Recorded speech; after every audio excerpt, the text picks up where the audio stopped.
i7 ગુજરાતનો અવાજ। નમસ્કાર દર્શક મિત્રો, i7 ન્યૂઝ ગુજરાતીની સાથે હું છું આપની સાથે પાયલ બામભણિયા। તો જોઈએ આજના મહત્વના સમાચાર।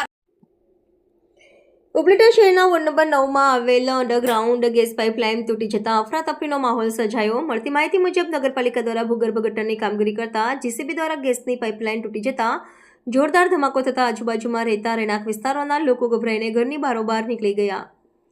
પ્રેશરથી ગેસ ફ્લો થતા રહેવાસીઓ દ્વારા આગેવાનોને જાણ કરતા તાત્કાલિક તંત્રને જાણ કરવામાં આવેલી ગેસ લાઇનનો વાલ્વ બંધ કરવામાં આવ્યો। મળતી માહિતી મુજબ મરકઝ પબ્લિક સ્કૂલને કિડર ઝોન સ્કૂલની વચ્ચે ગેસ કનેક્શન પાઇપલાઇન તૂટી જતા 15 મિનિટ સુધી ગેસની પાઇપલાઇનમાંથી ગેસ ફ્લો થયો। નસીબ જોગે રવિવાર હોવાથી સ્કૂલમાં રજા હોય ને ગેસના પ્રેશરમાં આગ ન લાગેલ, નહીતર હજારોની સંખ્યામાં લોકોની જાનહાનિ થાત। સંજોગ સમયે કોઈ જાનહાનિ થયેલ નથી।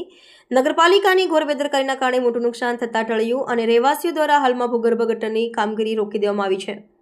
Reporter Raju Chauhan, i7 news Gujarati, Rajkot.